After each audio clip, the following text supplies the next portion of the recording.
filter in. We'll talk a little bit. Welcome. This is Health 2.0 New York City. And we have a really amazing panel tonight. And we're really glad you all came on out. So this is also being live streamed. Mike, are we live on YouTube right now? Yes, we are. Excellent. So the hashtag for the event is on your handouts. If you guys didn't get a handout, say something, we can send one to you. On this also is the Wi-Fi password, as well as the Twitter hashtag, which is H2NYC, which helps us spread the word about the live stream and everything else. Some really amazing people, not just up on the panel, but also in the room. You guys are a community that has helped so many companies get going, including companies that you guys are running.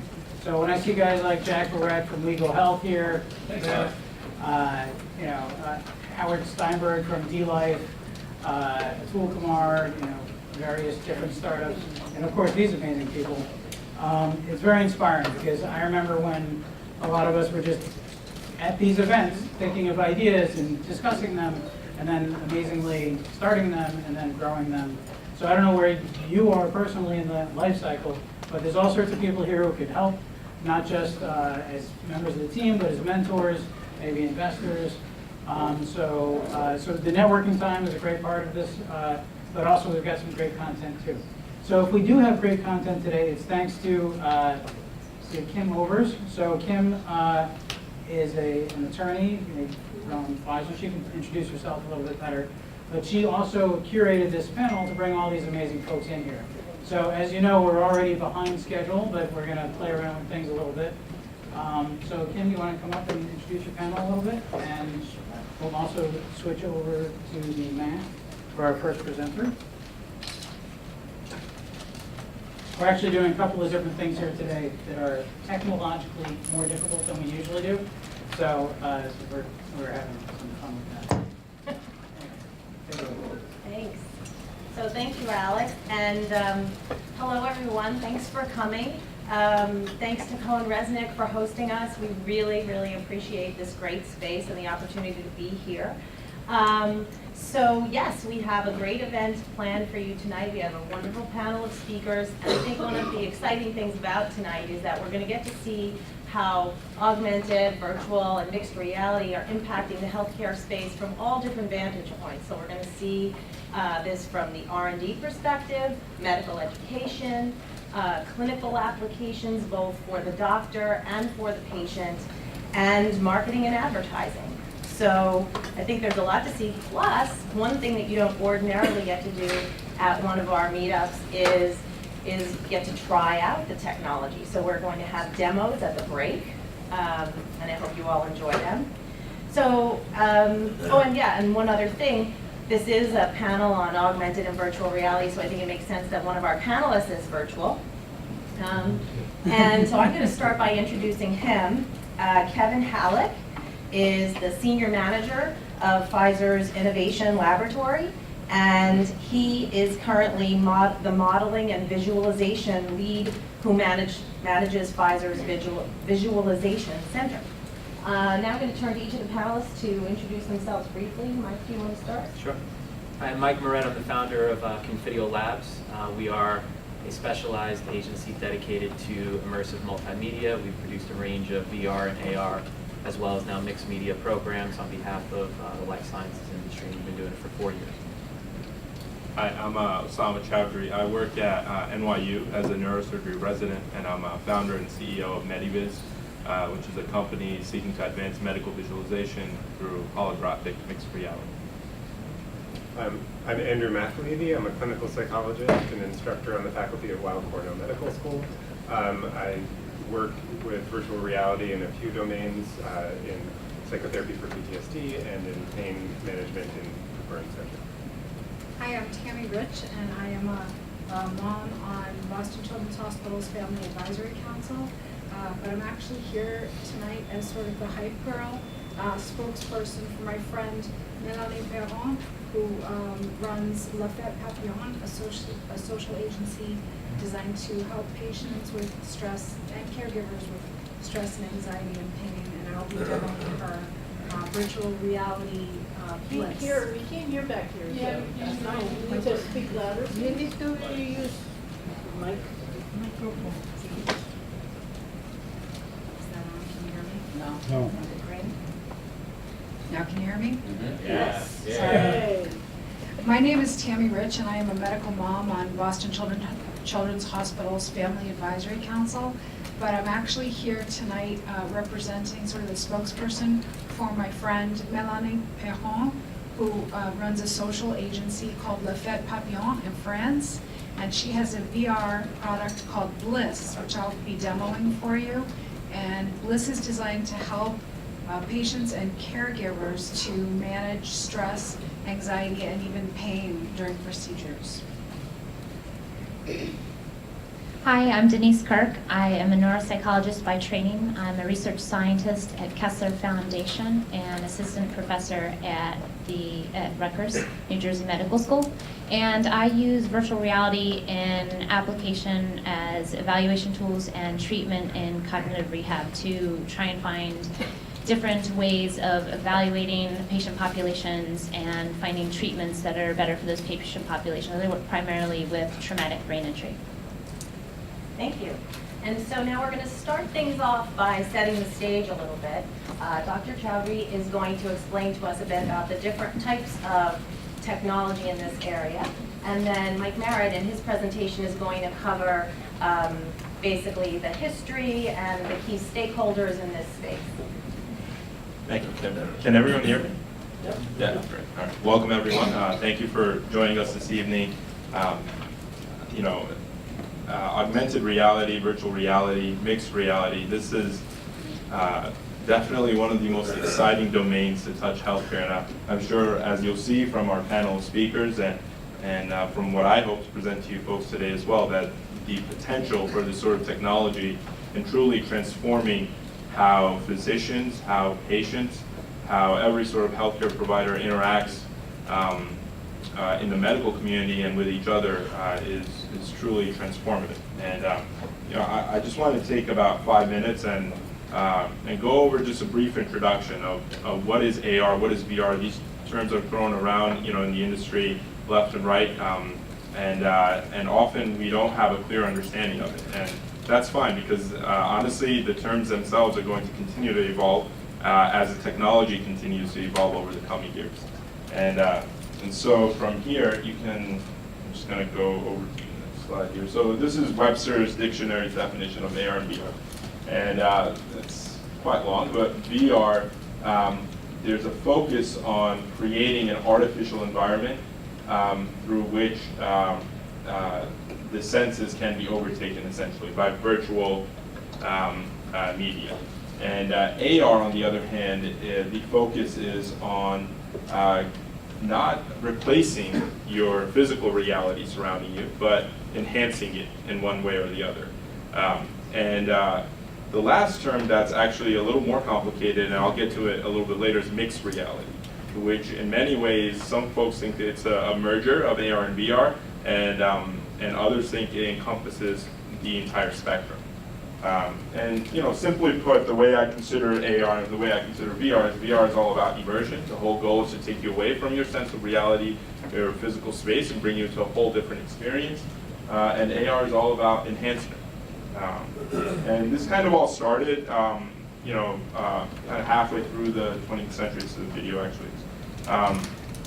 This is called a Sensorama. This is 1962, and this is probably the first real VR device. And in addition to light, sound, it also claimed to affect your sense of smell, which I don't think many companies can handle right now. So it was pretty groundbreaking for that time. I don't know how often it was used. We go to the next slide. This is a video as well. This gentleman, Ivan Sutherland, he's the first person to have considered creating a head-mounted display which can show virtual information. And he called it the Sword of Damocles. And it was very simple what he created. It was literally a wireframe box. But again, this was thought to be groundbreaking. It gave you stereoscopic, true three-dimensional visualization of an object through a head-mounted display. And if you go to the next slide, this is the video as well. Over the years, as the technology continued to evolve, it was really used more in in professional use cases. This is the work that NASA had done. There was some enterprise use cases as well considered at the time for manufacturing. It really hadn't taken off for gaming per se. And here, this is some initial experiments within healthcare using virtual reality as well. The graphics are obviously not as impressive as what we have nowadays, but this early pioneering work was essential towards getting to where we are now. If you go to the next slide, this is a video as well, just all videos for you guys. This here is just kind of going over how entertainment contributed to our sense of AR and VR. And so everyone knows Star Trek and their concept of the holodeck, which would be considered VR, and then some of the later movies now are all beginning to adopt this sense of VR and AR as well. So this is my favorite superhero, I guess, Iron Man, and demonstrating really an AR interface here. And so, our understanding was shaped by what we saw in the movies and by Hollywood as well. This, I don't know how many of you folks consider it AR, but it's really the first practical and widespread demonstration of AR. And that's the yard line right there.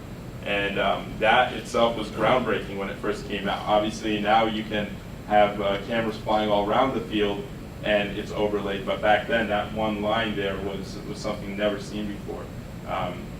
And this here is what I was talking about when we're talking about shifting of the definition. So this is the first paper to describe the word mixed reality, and really it encompasses this field from pure virtual reality, where your entire physical environment is taken over, to augmented reality, where kind of some digital information may be overlaid to help one. And if we go to the next slide, over the years, really in the 2000s, what started taking off were these devices coming in. So this is Google Glass, an AR device, which at the time was used to kind of just overlay information in the corner of your screen. And this is one of the VR devices that folks in the operating room started to experiment with as well. Those are Snapchat Spectacles. So really in the 2000s, you see this transition of these hardware companies coming out with incredible heads-up displays. And here, this is the first mention of Oculus. So Oculus as a company started, this is just a picture, but they started as a Kickstarter campaign. And they raised, it must have been a goal, like a record amount of $2.5 million just to fund this project. And eventually, obviously, Facebook bought them, and now they're this $2 to $3 billion company. But they all started out of a vision that a gentleman had about just creating a more immersive display for gaming.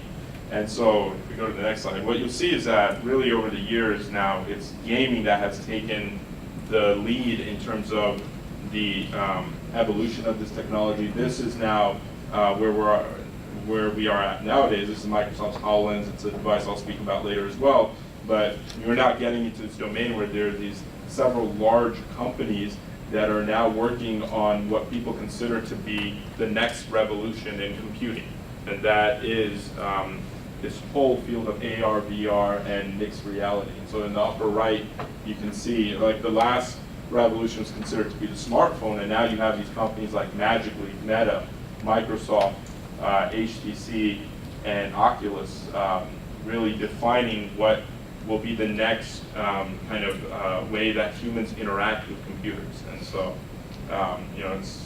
there's still much left to be done here, obviously, and it's probably one of the most exciting domains for not just for healthcare, obviously, but for consumer level engagement as well. It's only going to continue to get better. So that was my brief introduction. I'll hand it over to Mike for the next slide. Great. Thanks.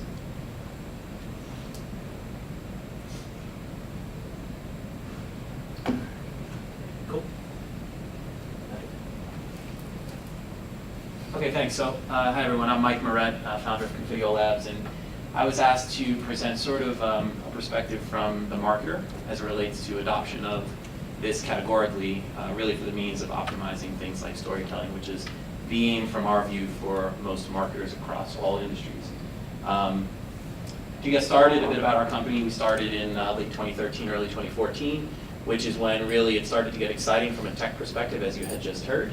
We created a platform that we call Dr. Virtualis, and it's really been oriented expressly around supporting the greater life sciences industries. We've worked with big health systems, we've worked with the NIH, we've built training programs for doctors, and we've also deployed both therapeutic applications for patients as well as educational programs for medical professionals.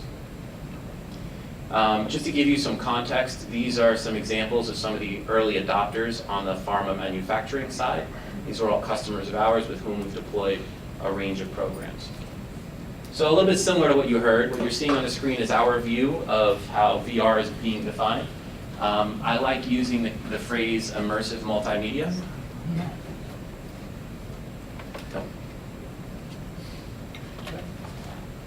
So we favor immersive multimedia over VR because we don't want really the category to get bucketed to just virtual reality. It's really so much more, as you had just heard. So as a marketer, really what we love and simply what we can achieve with this categorically is the ability to take what's otherwise flat and needs to be produced for screens with borders, take away those borders for the purpose of truly optimizing storytelling, measurably deepening education, and then ultimately elevating engagement. So there's a ton of really compelling quotes across the space. We chose to share just a couple. The one at the top comes from an analyst at Goldman, and this is in late 2015, just demonstrating categorically, again, as you had heard, what this revolution really represents. In many ways, the next big computing revolution. And then a quote from just today, something we came across when discussing the appetite and opportunity for VR. And for us, when we as an organization started to advocate for VR to pharmaceutical marketers, we were met with a lot of reservation. Many of our customers with whom we worked for many, many years suggested that it would never be adopted in our space. And now just 3 years later, finally that boulder that we were pushing uphill has started to come down. And what we're seeing is that people are, while they might not yet have a goggle in their home today, there's this notion that eventually the goggle in some capacity or the ability to receive 360 video will be like the toaster. You may not use it every day, but it'll be in your household. And that's exciting. And as you heard again, it is documented that the adoption of VR is happening at a rate and a pace that's greater than the cell phone. So my interpretation of something you just heard, and I won't really repeat it, but we know it started with the Sensorama in the late 50s. This is another iteration of an early stage head-mounted display, and what's cool about this, it's not too dissimilar to what we'll show you some demos on later. There was a mini sort of revolution, if you will, in the 90s. Those that remember Lawnmower Man, or even those that are fans of Nintendo, might remember that after the Game Boy, they did make an attempt at Virtual Boy. It failed. There is now this notion that it will be coming back, which is kind of cool. But again, the reason really for this was the hardware was too bulky, the price point was too high, and the graphics quality was not sufficient enough. And then it really got exciting in 2012 with this Kickstarter campaign, and this really represented tremendous opportunity. So now just to get you grounded again on our view on why this is exciting, and we tell this story to our clients because most of them really don't appreciate how the largest tech companies in the world have pivoted around this categorically. So when Facebook bought Oculus, that was the single largest acquisition of theirs. It was a $2 billion acquisition. And that was really when everybody started to pay close attention and make strategic pivots. On the heels of that deal, Samsung, as you know, teamed up with Oculus and Facebook. They've created the Gear VR, which has been incredibly successful. Google, shortly thereafter, moved one of their global heads of search, as the largest search company, they moved that individual to the head of VR, even before they had a department. Then, of course, they created the Cardboard. They've since released Daydream and a ton of amazing content to go with those devices. HTC has the Vive. Microsoft has the HoloLens.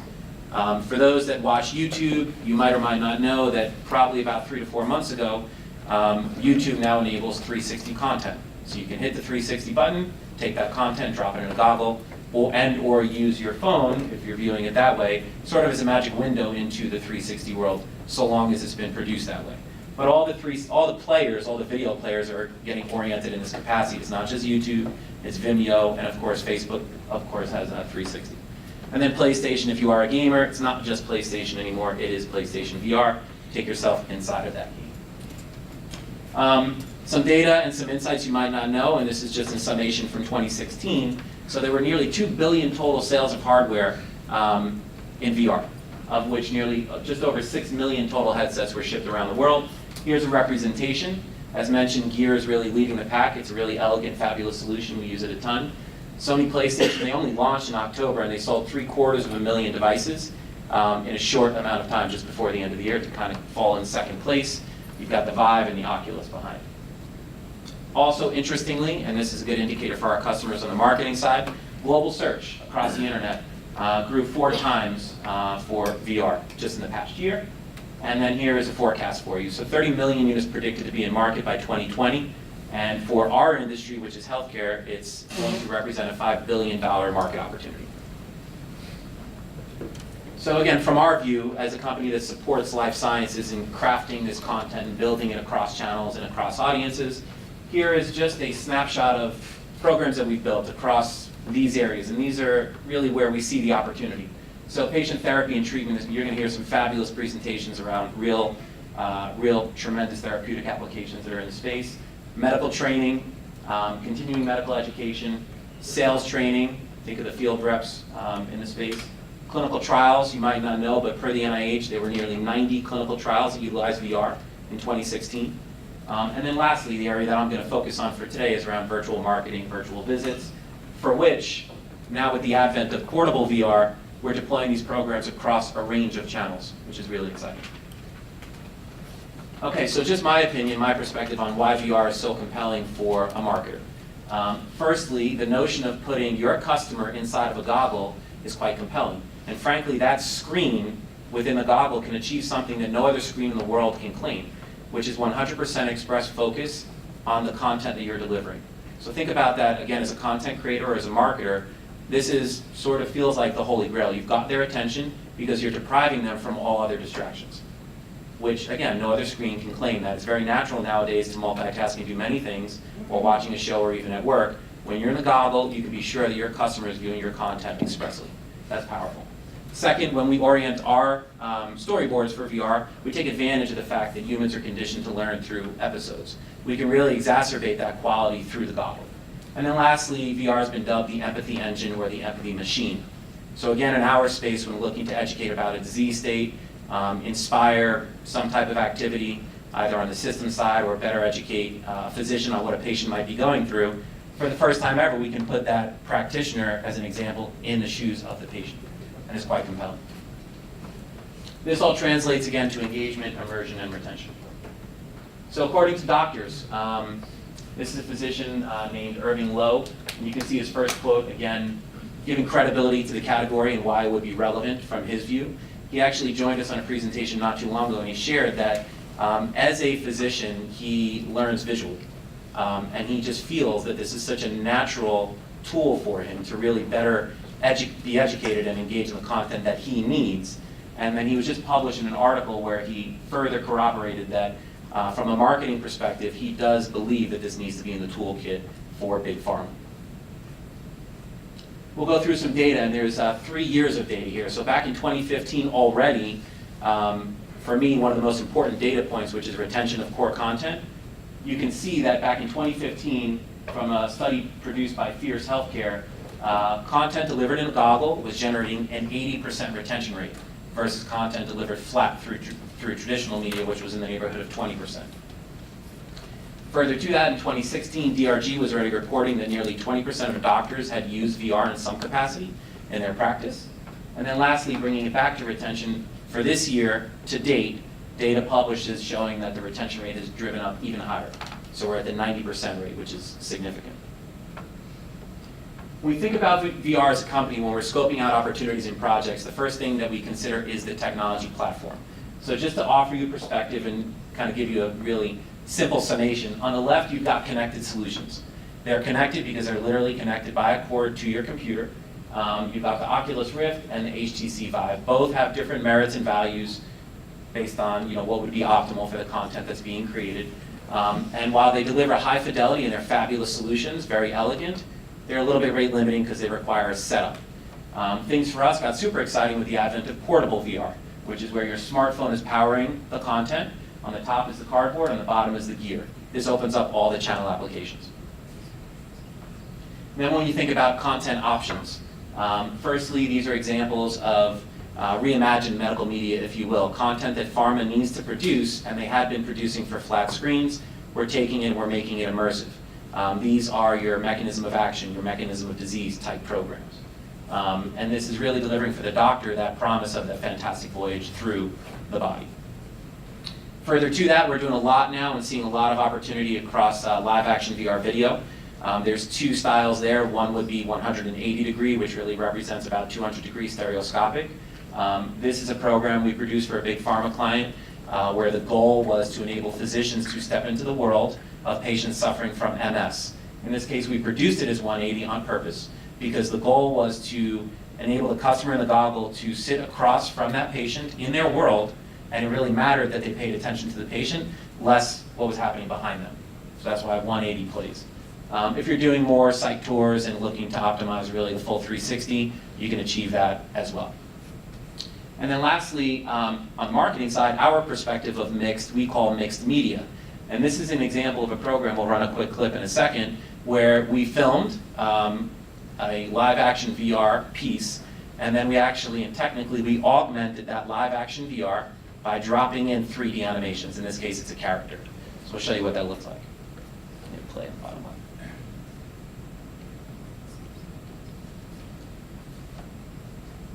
Biologic. That journey starts small in labs like this one. My automated friend here is searching for the right kind of cells and the best way to grow them to produce the medicine we want. Look at him go. Remember, these cells aren't making simple stuff like aspirin. No, they're creating complicated molecules like monoclonal antibodies. This early development work takes experience and patience. Some might even call it an art. But it's an art that just happens to use advanced robotic systems to help things along. So that was a fun project not recently delivered into the space as the first example of mixed media. The remit there strategically with the customer was to enable their audience to take a site tour with the bioreactors, get familiar with the way that they make their specific product, but give it a narrative to make it even more compelling, which is why we augmented it with the 3D animation. And then I'm going to wrap up by sharing just one success story. We were meant to have a colleague of ours from Boehringer Ingelheim here join us. He just had a last-minute cancellation, unfortunately, and his name is Josh John, and he is the Associate Director of Customer Engagement at BI, so I'm going to represent him, pretend to be him. He has single-handedly rolled out, I want to say, anywhere between 10 to 20 VR initiatives across a range of portfolios at this big manufacturer. It's pretty impressive. This is one example which was the industry's first VR detail. And again, this got exciting when portable VR became a thing and we could activate the field reps with really the evolution of what they currently do, which is detail off an iPad and enable that through a goggle, put their target customer in the goggle. So this was their situation. They had a third in market product. They had a lowest share of voice in the channel. The product is Praxbind, which is a reversal agent for Pradaxa. They, as a brand team, were receiving de minimis investment versus the competitors, and they really needed to differentiate their narrative, so they turned to technology. So we created the VR MOA. This program rolled out initially on Gear VR conferences. It was so successful at the conference that we then built it for cardboard. We activated about 500 reps with the cardboard in field. On the success of the cardboard, they upgraded from cardboard to Gear VR, and now it's in the neighborhood of about 1,000 field reps using this, plus additional media we've since released out in the field. And as a result, you can see really just through the merits of this platform and this technology, this particular program, it was a single investment, but it was leveraged at 20 plus conferences. They use it in the US, they use it in Brazil, across Europe, as well as Australia. Latest data is 800 plus field reps are activated now for this franchise using virtual reality as a result of its success. They were the first pharma brand to deploy in field, and this is another important data point here. Their reps are reporting about 4 minutes of quality interactions and meaningful immersion with the content from their target customer. It's important because comparatively, the reps were only getting between 10 to 15 seconds. So you've got a very important story that you need to showcase so the practitioner understands what's happening. You can now achieve that through the goggle, which is bringing tremendous value. Across our industry, it got recognized pretty nicely with some great awards.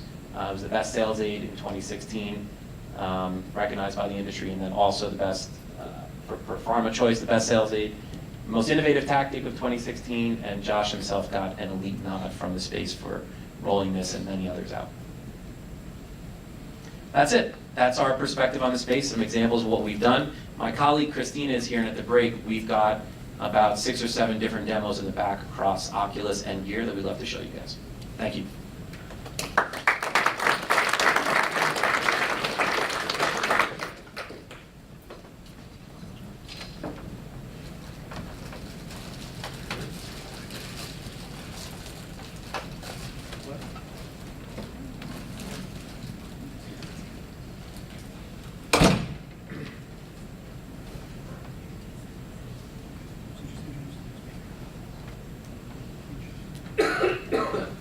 Okay, so this is Dr. McAlevey. Sorry. This is Dr. Andrew McAlevey from Weill Cornell, and his presentation is going to be about the clinical application of AR/VR to help patients suffering from various medical conditions and stress. All right, thank you very much. Great, thank you. As I said before, I'm a psychologist, and so I'm just going to be talking about a couple of clinical applications of VR. VR, which I doubt many of you are aware, has actually been used for a very long time in mental health, although not quite as long as this image might make you believe, but closer than many of you might think. I'm going to talk about 2 applications, each of which has a long time history.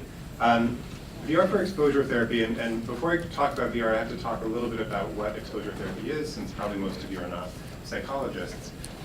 Exposure therapy is a type of behavioral treatment for anxiety disorders and several other conditions, and what my work focuses on, especially in exposure therapy, is post-traumatic stress disorder.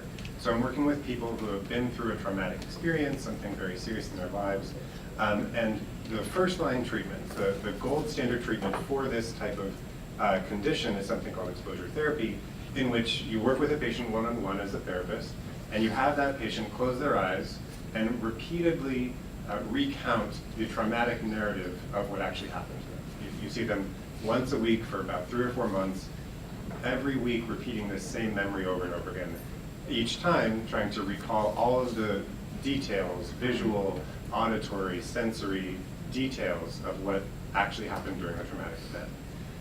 This sounds quite difficult, and it is quite difficult for patients. It's emotionally challenging. But in fact, the challenge of it is what makes it effective.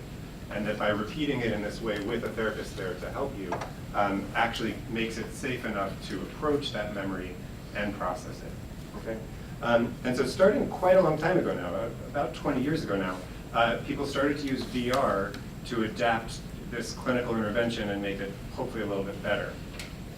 And there are several reasons for this, some on the clinician side and researcher side, and some on the patient side and clinical impact. So if you're using virtual reality, you first want to be able to use multiple different environments in the virtual world. Obviously, our memories and our imaginations can be as flexible as they want, but we need multiple scenarios. But that also helps you develop an existing library of usable potential trigger scenarios that clinicians can become familiar with and deploy much more easily than having to adapt entirely from new to every patient. You can also integrate scent, as was mentioned before, vibration through vibrating platforms and physical props, I'll give you an example of these later, into the VR experience. And these have been done and been found to be helpful.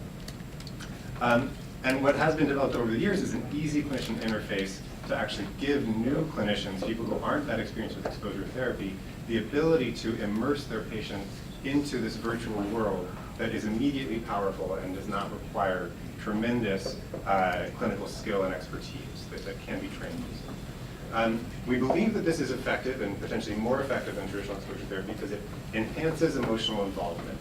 If you're actually being exposed to sounds and sights and vibrations that are similar to what was going on when you experienced an event, you're more likely to have the emotional reaction that we think is key in this treatment. This also allows what's considered a graded exposure, meaning that you then become capable as a therapist of ratcheting up the intensity and dialing it back at will.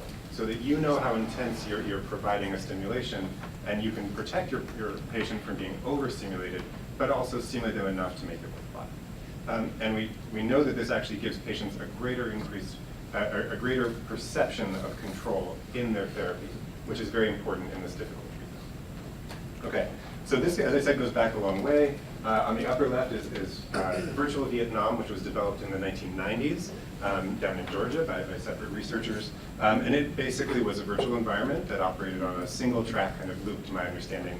And the patient had very little control. They had a helicopter environment and a couple of other things. And it was being run off of cathode ray tubes and things like that. After the World Trade Center attacks, my colleagues developed the virtual World Trade Center environment for survivors of that particular terrorism attack. And as you can see, it was a wired headset. It actually included an orienting pole, because the technology back then was quite different to what we have now. And patients were able to use this to recover successfully from PTSD related to that particular attack. What we've been working on with several collaborators in the government, at various institutions, and private companies as well, is virtual Iraq and virtual Afghanistan for combat trauma. And that's what I'm going to show a little bit more about right now. This has been in development for over 10 years at this point, and has been highly successful, and we're concluding a trial in the next couple of years at Cornell that's been ongoing for about 7 years now on this. And what you get in virtual Iraq and virtual Afghanistan are realistic enough simulations of actual Iraq and Afghanistan environments. And there's 13 environments at this point, each of which is larger than some towns I've lived in my life. And each of which have a realistic level of detail and varied environments, from city interiors to convoy events through various environments where the therapist can control the time of day, the weather, within reason, can institute explosions and various scripted and totally non-scripted events in the virtual world with the patient present at the time. And the patients get to navigate through the environment on their own with control of their avatar. And they can either choose to do it with a standard video game controller, or some of them prefer, and if the memory is appropriate for it, we have an M4 adapted toy version of an M4 that has controls on it as well. And so the veterans can actually hold this gun as they would have been doing during their experience and navigate through the world using just 2 fingers at a time. And I want to play a video now of a veteran who I didn't treat, and he got much better, but this was done at a different treatment facility, and he just talks about it. This was a produced video from about 5 years ago. Hopefully the audio will work again.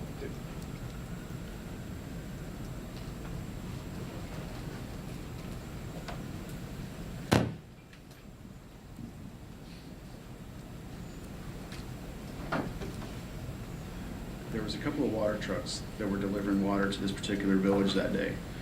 And in the middle of the firefight, they decided they were going to break cover and try to leave the area. We had just had a suicide guy pull out of an alleyway and detonate on us. And we couldn't be sure that wasn't going to happen again. So immediate course of action was to stop the vehicle at all costs. And it killed a 16-year-old boy and his father. It was particularly difficult to deal with because I had a son that age. It struck home.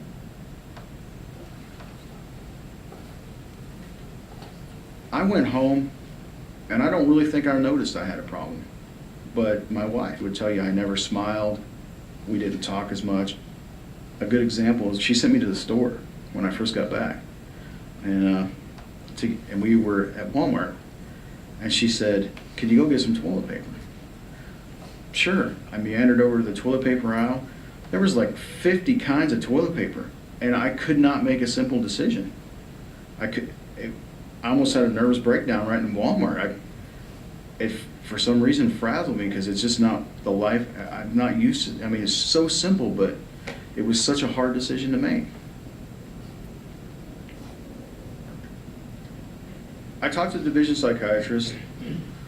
I did not want to hear that. I did not want to hear, look, you have the classic symptoms of post-traumatic stress disorder. I was like, you've got to be kidding me, It's the last thing on the planet I wanted to hear.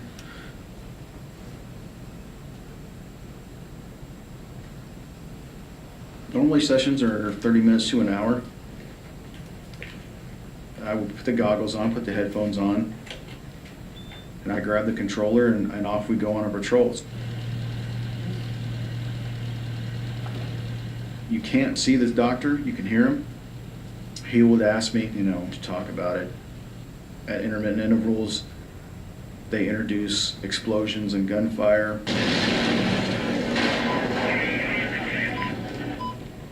It's tough. It's tough because you've spent so much time trying to avoid thinking about your deployment, and they're drudging up these memories that you've tried to avoid at all costs. It's difficult. I think it was a great idea for them to put treatment in that format. Better than probably just sitting there and trying to have some doctor pull the events out of you. You're right there, boom, smack, face to face with your worst demons. I mean, am I 100% better? No, I wouldn't say I was 100% better, but I do have my life back. I'm able to do a lot of the things that I did before. I don't have so many issues. I'm not running around angry all the time. And this treatment was, it saved my life probably. It saved my marriage for sure. So I would say if you ask me if it works, yeah, it works.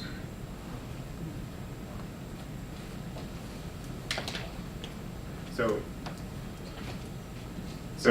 you can see from Sergeant Butler's experience that it does seem to be effective, and that at least in the right clinical hands, patients do seem to be able to recover using this technology in a very short amount of time. PTSD is often a chronic condition, and he had a 2-month treatment that was highly successful. I want to jump topics and briefly talk about another exciting use that's been going on for some time now, which is VR for pain management. And many of you are probably slightly more familiar with this. There we go. Okay. Yeah. VR for pain has actually been, it's part of a long-standing tradition of non-pharmacological pain management techniques known as distraction. Many of you have distracted yourselves or are distracted at present, and that's okay. Distraction is highly effective at managing pain. And the reason is that attention is limited. This is also the same reason why magicians have jobs, and as well as pickpockets. Our attention is a limited resource, and pain requires and actually demands attention. If it's not able to get that attention, then it actually ceases to exist or is only able to occupy a lesser part of our attention. And VR so completely immerses one in a virtual environment that it actually reduces experience of pain directly. And this has been known for some time. It's been especially investigated in burn patients, inpatient burn survivors who go through multiple, potentially, procedures for burn wound recovery. Burn pain is intense. It's predictable because it's chronic, but it's also periodic. And it's also temporarily increased beyond a baseline high level with surgical and post-surgical procedures. And so burn has been a major area of focus for some time. Our colleagues at the University of Washington actually developed Snow World to help with burn pain, which has been a well-published, very highly researched virtual environment to manage pain, in which you essentially navigate through a little icy river in a snowy environment, throwing snowballs at happy snowmen who just are so glad to receive these snowballs in the face. And the problem with Snow World, even though it is clearly effective for pain management, is that it had to be implemented in a burn treatment center where water is a very commonly used substance. And so therefore the virtual reality technology had to be fully waterproof and foolproof. And what they actually developed at the University of Washington maybe 7 years ago now were these fiber optic extenders, essentially, for virtual reality goggles that essentially have no electricity going into them, but allow a patient to be totally immersed in a water tank during these procedures and to move their head throughout. So it's a head-mounted display connected to another head-mounted display, essentially. As we move forward, and I'll just jump to say what we are working on at present, is we're working on fully mobile VR technologies, right? So phone-based technology that is fully cordless and fully waterproof, that will be able to completely supplant the intense development and costliness of that installation with something that we could carry around in our pockets.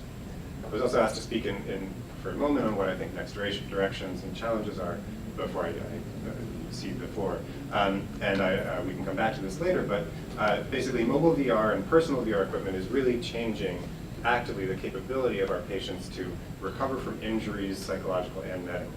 And it's doing so every day, more and more. What we don't know as much about, even though we know quite a lot about exposure-based and distraction-based VRs, we don't know about relaxation and mindfulness-based VR technologies, which are coming into the space at a high rate. And we don't know about how to make these programs more social. These are very effective short-term interventions for patients in need, but we don't know the long-term benefits and a way to make patients use these in their daily lives, and I think that's a major challenge. And so with that, I think I'll pass it off to our next speaker, and thank you all.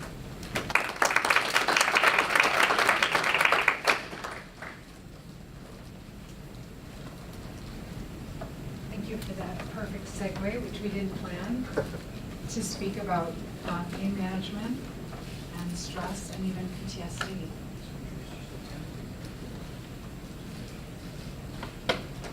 So again, my name is Tammy Rich, and although my background is as a medical mom on the Family Advisory Council at Boston Children's Hospital, and I had the good fortune to step up on a panel and win a hackathon there in 2014, just finding a better way to do discharge. My friend Melanie and I met in 2015 when we were both scholarship winners at, I'm not sure if you're familiar with the acronym HIMSS.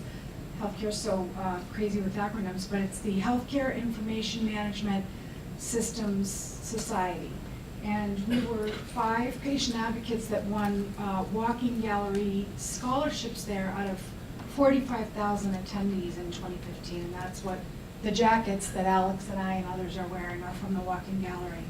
But Melanie's work was incredibly intriguing to me because she was thinking about ways to develop resources for patients and especially also for caregivers, feeling that it was a very sort of underserved group of people. So she developed this virtual reality product called Bliss. And she wants to not only reduce stress and anxiety, but also to improve quality of life.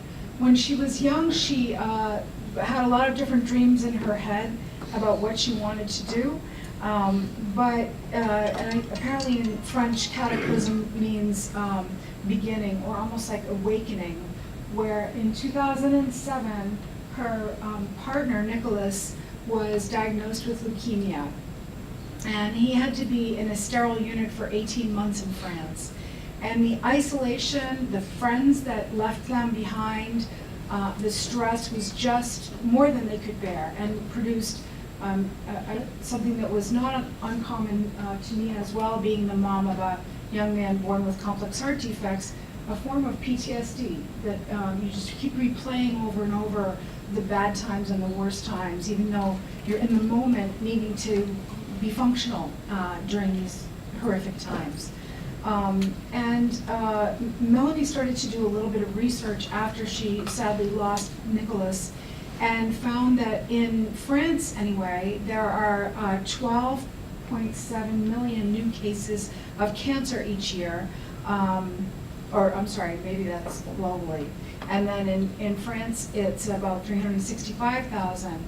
But another number that pretty much stunned her and me as well was that 30% of the French population suffers from chronic pain.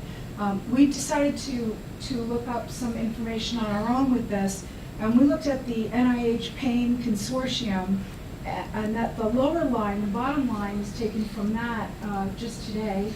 Approximately 100 million people in the United States, which is about a third of our population, suffer with chronic pain.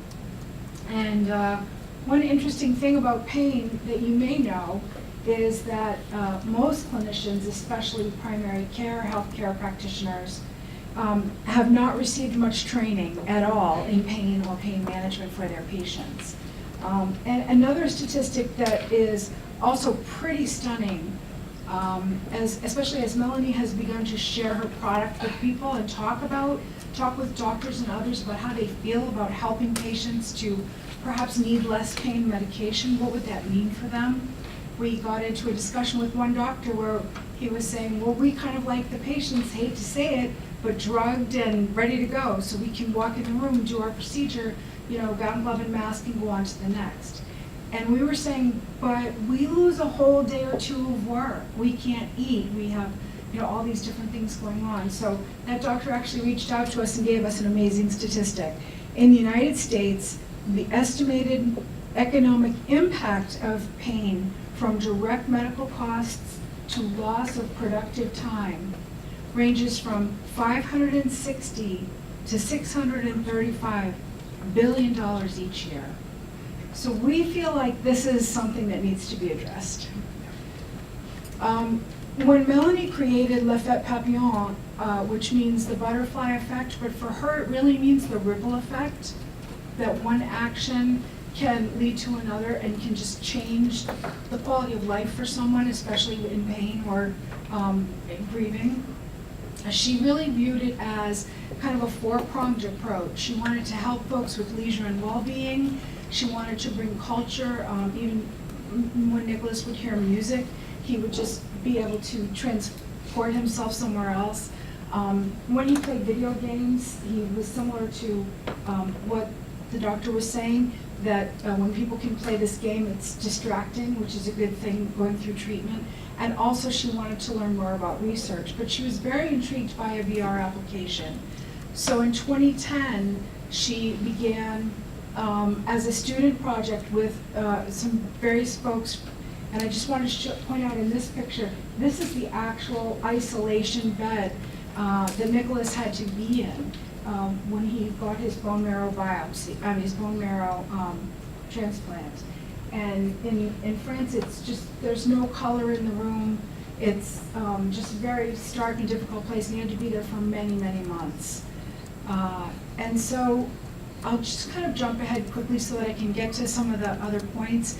She has slowly started to do some pilot studies with cancer patients, and she, began to treat it more like a clinical study because, as you know, physicians and others really want that evidence-based medicine. They want to show what's the data and prove it, that you can improve outcomes with this care. And so she created Bliss as a dreamlike world to really help people, again, that word, sort of transport them to another place. It has sound, and it has a view that you see. People put their hands up as if they can make a difference, but it's all contained within the world. And I'm going to do 3-minute demos for you where you can move your head around and see even to the sides.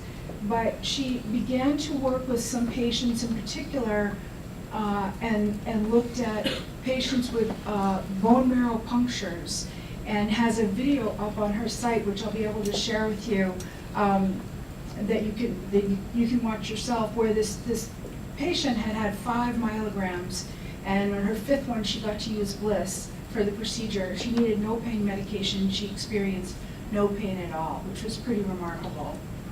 And it also has several other uses. This is very interesting that it turns out that President Macron did a demo with Bliss in 2016, and this photograph in the lower right was just on Slate Europe front page a couple of days ago, and Melanie stayed with me last week, so we were kind of learning these things together, and pretty excited about how the story is almost telling itself when it comes to something like some relief from this pain and stress and anxiety. So her dream is to have it be available for everyone, and here is her contact information, which again I had cards and some resources for her from her work. But this is kind of like what the world looks like inside those inside the Oculus. So. Thanks so much for your time. I really appreciate it. Thank you, Tammy. And is Francie Grace in the room tonight? Another walking gallery Francie member? Grace is here? She was supposed to be. So, Wow. just so you can see what Tammy was talking about. So this is the walking gallery. And similar to Melanie, you should definitely try out the Bliss. It's awesome. I tried it. We're members of the Walking Gallery, so show everybody back. And Boston Heart Mom on Twitter. Boston Heart Mom, add Boston Heart Mom. Yep. So this is for my first company, Fair Care MD. So we inspired Regina to paint things for us, and she painted the backs of our jackets for 2 of 400 or so people that she's done this for. And then just tell me for a second, how many of you are physicians or researchers or scientists, you know, highly educated? How many are attorneys, accountants, leaders at hospitals or pharmaceutical companies or large healthcare companies? How many people have a new idea in healthcare, want to fix something? How many of us are patients? At some point, we're all patients, right? And here's the thing. I think Esther Dyson said it worst. I'm sorry, Esther. That when she said that I wish more bad things would happen to more great people, so they would come to healthcare and help us fix it. Okay, and that's what you guys are here for, right? That's what inspired us. That's what inspired Melanie. And the whole idea is that we get inspired to fix something because something really bad happens. Because this is important stuff. That's what got most of us here in this room tonight, right? That we wanted to do something meaningful with our abilities and what have you. So thank you for coming. We have a little bit of a break now. I think we've had some inspirational things. We have a couple more inspirational ideas coming up too. And there are demonstrations. Where are you going to do demos? I'm going to do mine right here. Okay, demos here for Bliss. I've done it. It's awesome. And then in the back, we have Matt. Mike. Good. Mike's going to be back there. And we'll come back in like 15 minutes. So drink, be merry, and talk to each other.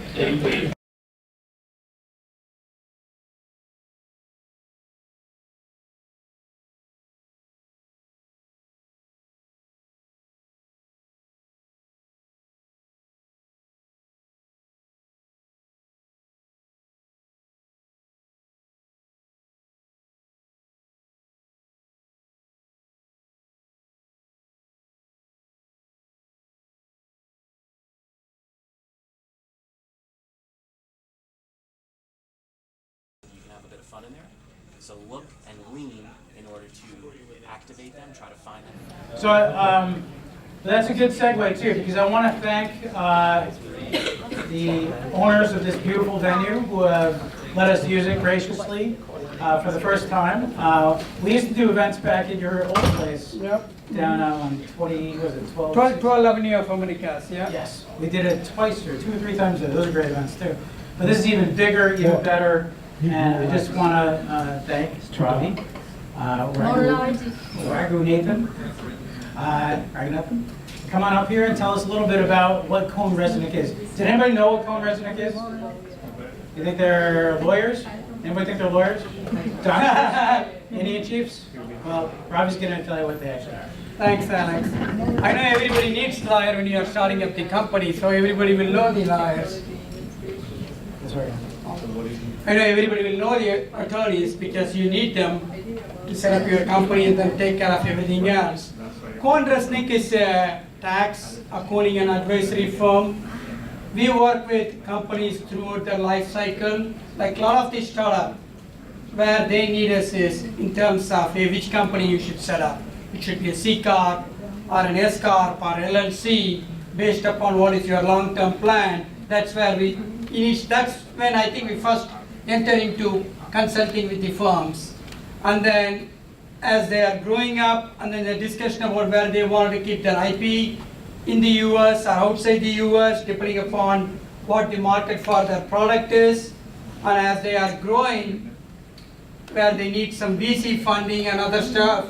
So that's where we come in and then also do the auditing, make sure that you have filed all your tax returns, you are maximizing all your R&D tax credit and everything else.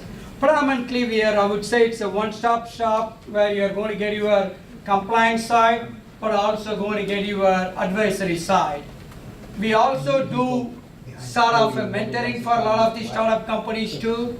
So as people are having any questions on either accounting or tax, feel free to give us a call. I do have a couple of my colleagues here, Sean Scolaro and Jason Zimmerman. Again, send us an email. I'll make sure that Alex gives us our contact information. We'll put it on the meetup.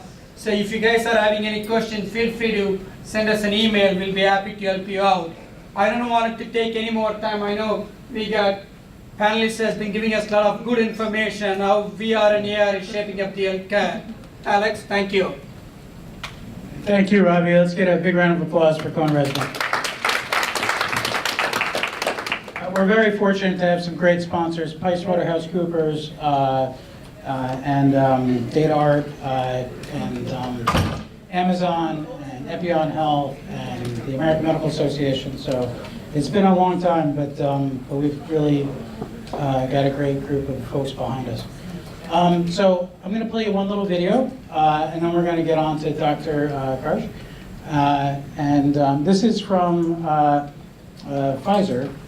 And while we don't generally play other people's videos without them being here, it is pretty awesome. So let's see if we can get this to work.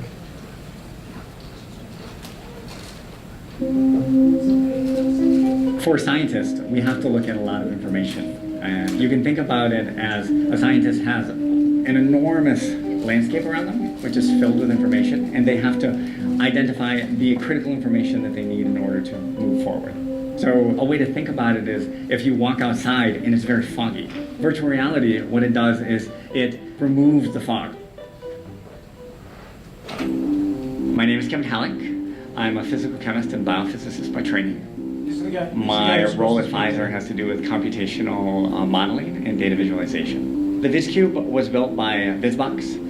Most environments like the VizCube are used for architecture or engineering. What the VizCube allows people to do is it allows everyone to look at information, say a protein structure or a brain anatomy, and you don't have to be an expert in order to participate in the discussion. By lowering the barrier required to access that information, it allows everybody to get up to speed on the amount of information that they need to know in order to research a drug faster. I think virtual reality will end up impacting every stage of drug development in the pharmaceutical industry. It'll allow researchers to explore their data faster. I mean, they won't have to come to something like the VizCube. In the future, you'll be able to look at it on your phone, you'll be able to look at it on a pair of goggles. It will impact clinical studies because it'll allow clinicians to have an easier time engaging patients who are testing the drugs or testing a procedure. It can impact therapies because you'll be able to identify which parts of somebody's behavior using a virtual environment need to be impacted the most in order to improve the patient's life. We're at the beginning of the journey. Okay, no applause required since Kevin's not here, although he might be watching on YouTube. So thank you, Kevin, for sharing that non-confidential version of Pfizer getting a VizCube, which is pretty cool. Without further ado, we're going to move along to our next presentation, which is Dr. Denise Kirsch of the Kessler Foundation. And now you're going to use, okay, so we're going to switch.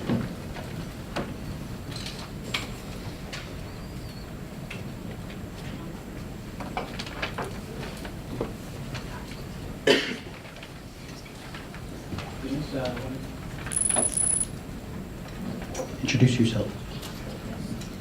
Hi, I'm Denise Kirk. I'm from the Kessler Foundation, and I do work in rehab. So today, I'm going to be talking about VR as it applies to rehab. And as a neuropsychologist by training, I'm going to be focusing largely on the cognitive application, but I am also involved in a collaborative study with a colleague of mine who's a biomechanist, and we have a study in the balance domain as well. Traditional rehab, whether we're talking about PT or OT or cognitive rehab, is limited in a couple respects, in my opinion. And those areas really are these two. I feel like in one respect, they lack the real-life complexity and dynamic nature to really get at complex daily functions.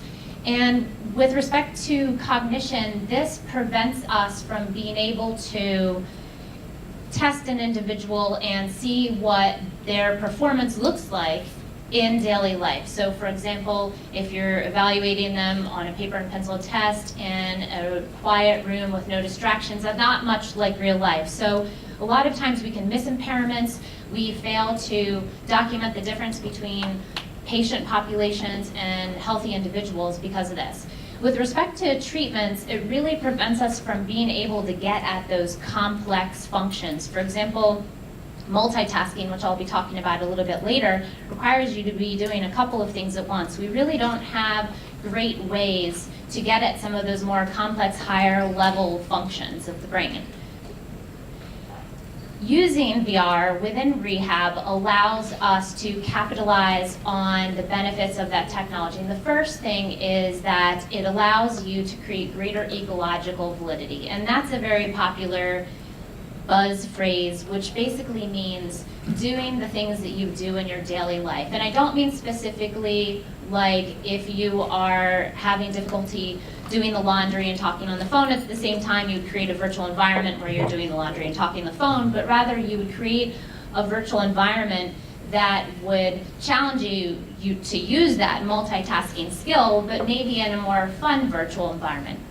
So VR allows us to get at that. And in addition, having a VR environment where you're getting at a multitasking skill, and say you're in a fantastical environment where you have some animated animals and you're trying to judge whether they are broken or not, and at the same time you're hearing a voice over the loudspeaker which is distracting you, that's going to really make you feel like you're not doing multitasking in your real life. It's going to be fun, it's going to be motivating, and when things are fun and motivating, people try harder. So from a testing standpoint, we can evaluate maximal functioning a little bit better. And in a treatment scenario, we can actually get people to work harder, increasing the compliance, increasing the adherence, also hopefully increasing the efficacy that those treatments have on the patients.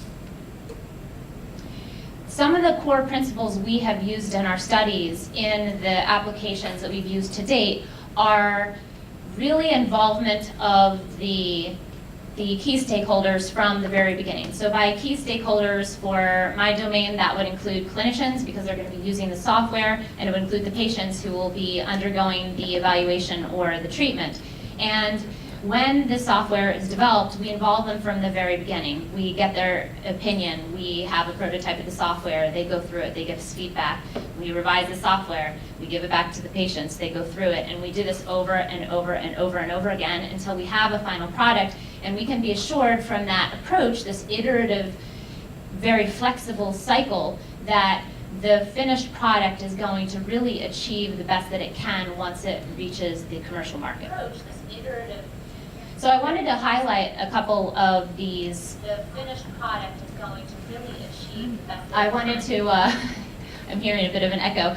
I wanted to highlight a couple of these different studies that I'm conducting. So the first one is funded by the National Institute on Disability Independent Living Rehabilitation Research, and the software we're calling it right now is called Wonky Wonderkin.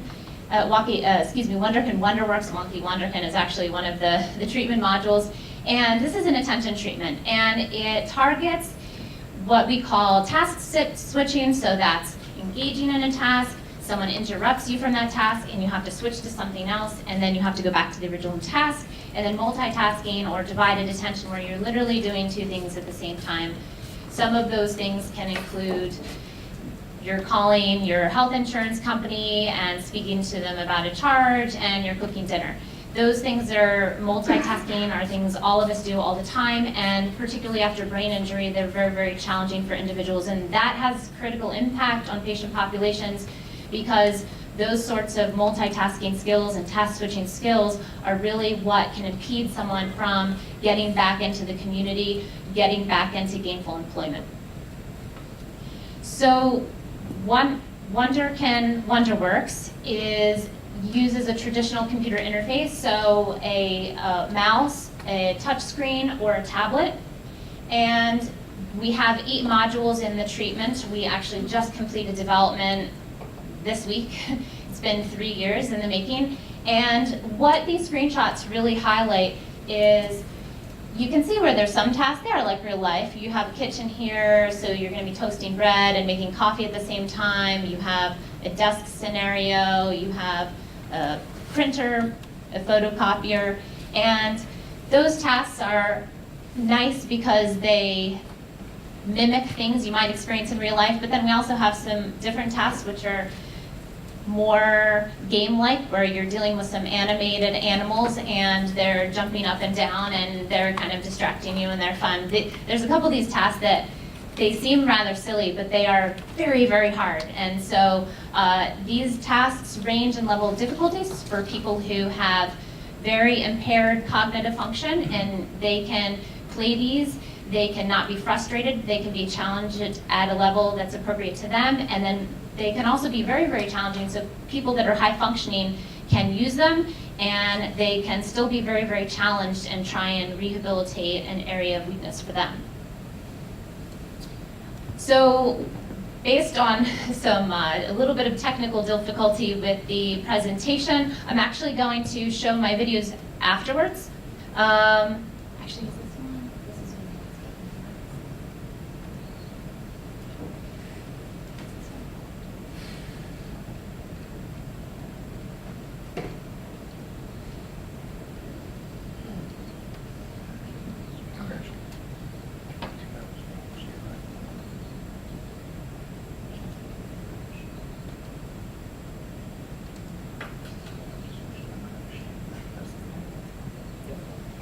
Okay, this video is not working, so I will try and play them for you afterwards.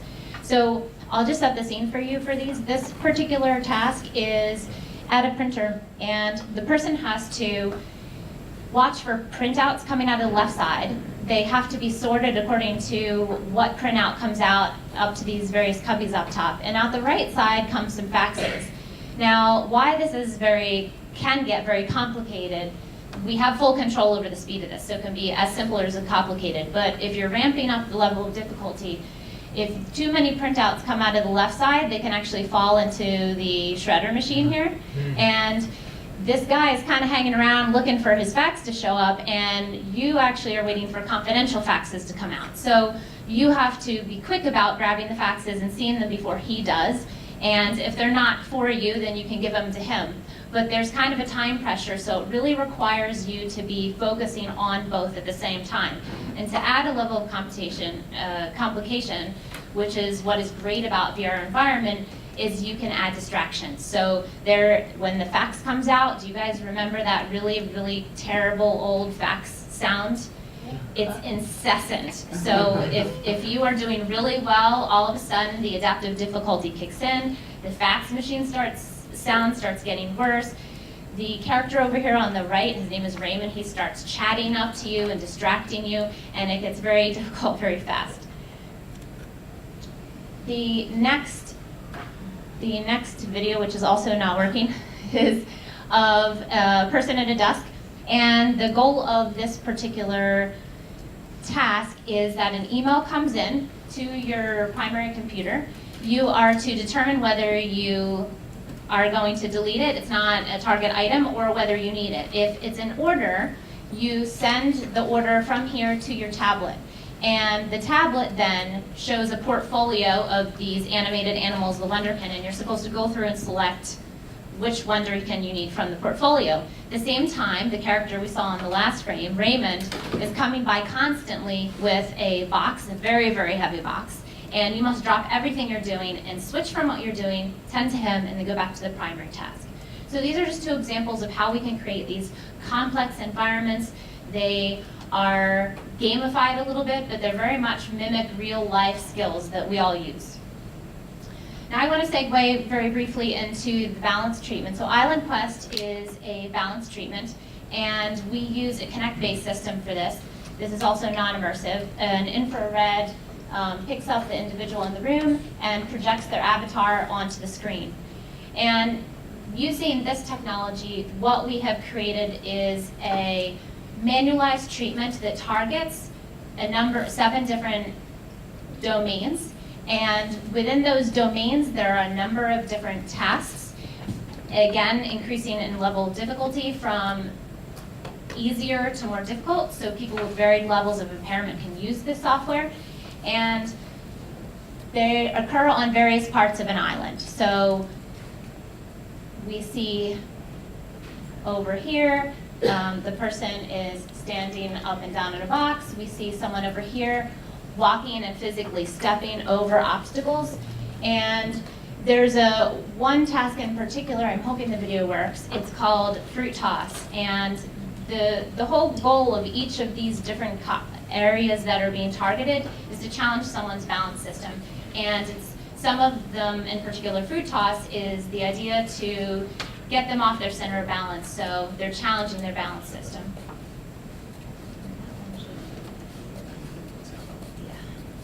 Okay.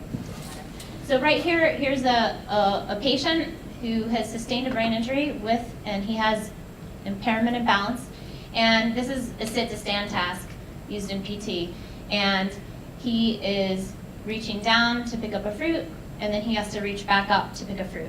And on the surface, this doesn't seem so much different than PT tasks, or OT tasks. But if anyone has been to an OT or a PT gym, and I'm not knocking it all because I've been through rehab for an ankle injury myself, it's necessary work, but it gets a little tiring over and over again. And if you are seeing that you're picking up a fruit and you're leaning down to pick up a fruit, it somehow takes you out of the reality of the repetitive nature of it. And here's another video of the same patient who's playing fruit toss, and he's having to decide whether these fruits coming at him, he should either catch them or he should kick them. And I have played this before, and this is really, really hard. So it can, we work with military population, and the feedback we got during development was that the military are pretty much like working with professional athletes. They're very highly trained, and so a level of balance impairment for them was going to be much milder, so we needed to make sure that the software we designed was appropriate for a wide range of impairments. So last, I want to leave with a few thoughts on challenges and future directions. When I first got into using VR for rehab 6 to 7 years ago, there were a few things that came up for me. And the first was tech transfer. As a neuropsychologist coming from a rehab background in a nonprofit research organization, the amount of, nobody hands you a manual and says, here's all about tech transfer. So learning about intellectual property was one of the first obstacles that we came across. And understanding what was involved to get a product from start to finish. And when you are in a research environment, your incentives are to write grants and publish. And there is less of a motivation to develop a product and bring it to commercialization. So if you are able to be successful in doing that, you really require a culture in your organization that supports that. And that was a big learning point for me. Once you decide that this is the route you want to go, you have a supportive organization, you need to then have financial support, because it's not inexpensive taking a product from an idea and developing it and working a lot of hours with patients, and development is very, very labor intensive. So seeking the funding, knowing to go to the right places for the funding to develop the work to a degree where it's going to really be usable and of interest to clinicians once it gets out there. Once you get through that tech transfer piece, then the bigger part is, as mentioned in the earlier talk, is that if we're going to deploy this to clinical application, the payers want to see that it's efficacious. So you have to get a great product, you're still not finished, you have to validate efficacy through a randomized clinical trial or something similar to demonstrate that. And then finally, once you have all that in place, the clinician buy-in is really a challenge too, because people are hesitant to use technology. But I'll tell you this, the people that we have used to help provide feedback along the way, in terms of the clinicians, if you get the clinicians to participate in the development process, you actually have an in, you have a buy-in, because all of a sudden they become believers, they see how it works with their patients, they see how motivated they are, and then they're really motivated to use it in their own practices once it becomes available. So for future directions, we're really looking to do that validation of the efficacy in both our WonderCon WonderWorks trial and our Island Quest work. And we're also moving on to a couple other exciting areas with this one should play. So we are actually taking the balance treatment, and you saw the fruit toss, and we are starting to deploy this with the HTC Vive, and we found that the realism is, a world better, and the intuitiveness of where to reach for the fruit as it's coming at you is much more natural than using the Kinect, not surprisingly. So for the specific tasks within Island Quest that are appropriate and safe for patients with balance impairments to use, we will be deploying the HTC Vive with it, and then starting to look at the efficacy of that. And then lastly, the new areas that we're getting into are we're going to start using a head-mounted display also to look at virtual reality as a spatial retraining system for individuals with neglect. And we're going to be using some of the 360-degree technology on the head-mount displays to look at training social cognition in individuals with social cognition impairments in MS and TBI. And lastly, I'd like to thank all the people who were involved in putting this research together. Thanks for your time.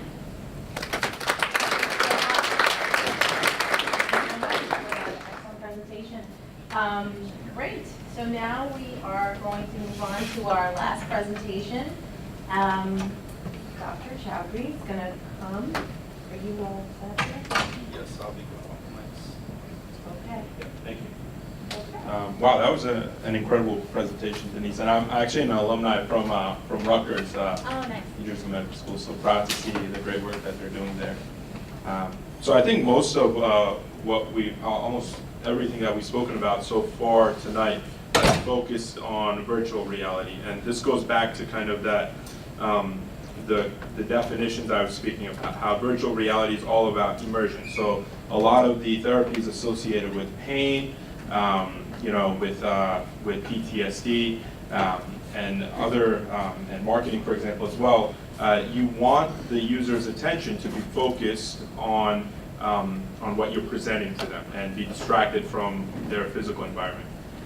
Our team's work here with Mediviz has been focused more on the realm of mixed reality. So as you'll see, we're not trying to take the user's attention completely away from their physical environment. Actually, we think that physical environment being there helps in clarifying their understanding of what they're looking at. And you'll see what I mean when I get to that. And Mediviz was a company formed out of NYU. As I mentioned before, I worked there as a neurosurgery resident, and me and Chris, who's a radiology colleague of mine, we formed a company really with the goal to advance medical visualization using mixed reality. And we like to use this slide, and the first statement there isn't completely true. Medicine does an incredible job with what it has currently, the technology it possesses. And when we say that we have a visualization problem, what we mean is that for decades and decades now, physicians and surgeons, the way they understand their patients is always in 2 dimensions. Every CAT scan, every MRI, every ultrasound image that we get to understand what the patient may have wrong with them anatomically and what we need to do to help them surgically is always going to be a 2-dimensional cross-sectional image. And the problem is that the patient has always been 3-dimensional. Their pathology has always been 3-dimensional. So now with this incredible technology coming out, in terms of visualization, how can we use that to improve our own understanding as surgeons and as physicians of our patient's pathology and perhaps help them in far more intuitive ways than possible before. And so what we believe is that mixed reality is actually the future of visualization. And if you see here, starting back in the late 19th century, we start off with just single film x-rays, and we moved to CAT scans, which could take slices at multiple levels. We moved to better soft tissue imaging in the form of MRIs, which are just a CAT scan, MRI are now essential in healthcare globally. And then you start seeing some work in the 1990s in volume rendering, and that means you're taking all these imaging modalities and creating 3-dimensional images out of them. But the problem is you're creating these 3D images still on like a desktop monitor. So it's still a screen, right? And then more recently, there have been some companies that have done work in virtual reality. virtual reality is incredible, as you've seen from what the panelists here have described, but the problem with virtual reality on a practical use from a day-to-day perspective for a physician is that there's a significant amount of VR-induced nausea for patients themselves when they wear it and they want to understand something in the office. That's something they've had to deal with it significantly before, even for us as clinicians, when they try a VR headset on to look at a patient's medical imaging, they experience some level of discomfort. And then the problem when it comes to, again, with patients, understanding their medical imaging in 3 dimensions is, do you want to place a patient in an environment where they're completely immersed in their pathology? And some would argue that's unethical. Does a patient want to be immersed into an environment showing them their brain tumor or their spinal fracture or whatnot? And we feel that, no, that's not what they would want. They would want their understanding to be augmented. But if another modality can deliver that level of information in the same manner without that immersion, that will eventually win out. And so that's where mixed reality comes in. And mixed reality is the ability to take all of this virtual information and overlay it into your physical environment so that you still see everything around you, but now it's as if you see this virtual information right there as if it's an object. And so you can walk around it, you can interact with it, and you're really tricked into thinking that it's actually there. And so this is kind of our earlier work. This is a video. And this was starting just a year ago, understanding how can we take pure modeling of the human anatomy and understand it in real world space. And so a lot of this segmentation of the human body we did on our own. It took a lot of work, on our engineers' part as well. And we were able to understand new ways to interact with this sort of virtual information. So you saw before the gentleman was using gesture controls to kind of move around that holographic information. And even virtually, from a visual perspective, if something is remaining there, you kind of, if you want to see the back of it, you naturally walk around to the back and look at it. And you can do that in virtual reality as well, but having your physical surrounding around you makes it so much more comfortable because all those physical cues are still present. Let's go on to the next one. And so, our vision as a company, as we gain familiarity with this technology and we saw its potential in medical visualization, we want to see how can you introduce this into the medical world in a useful and effective manner. And we hope that eventually this will tackle so much more than what's being described on the slide. But as an initial strategy, we want to first focus on education. So education alone, the way it's been taught, I'll go into, and how we're thinking of reteaching that. And then from the clinical perspective, from the surgical perspective, how can physicians use the imaging they've always used, CAT scans and MRIs, in a new and much more visually intuitive manner. And so when it comes to anatomy education, this is a video. This gentleman, Frank Netter, is probably the king of medical anatomy. He's not probably, he is. Almost every physician in the world knows him and his drawings. And he actually was a professor at NYU School of Medicine.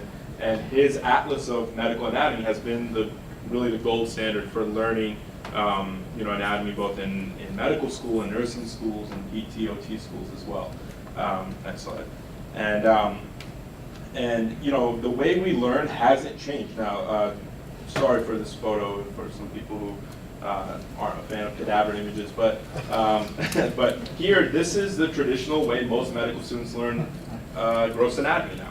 They are participating in cadaver labs. There's an instructor there showing them a cadaver and going through it, and you see the student there on the right standing with Netter's atlas, trying to understand what she's seeing there before her with the two-dimensional images on the page. And medical students spend years just trying to put the 2 and 2 together. So is there a better way? And so that's where our work kind of came in on the Anatomy X platform. So here the whole goal was to model the entire human anatomy in 3-dimensional space holographically. And so this is, it's present before you. You can understand it from any domain. You can call upon different organ systems, take them away. You can, mix and match different structures. You can label them. You can understand much more from a virtual perspective than you could from a cadaver that can't give you that digital information, for example.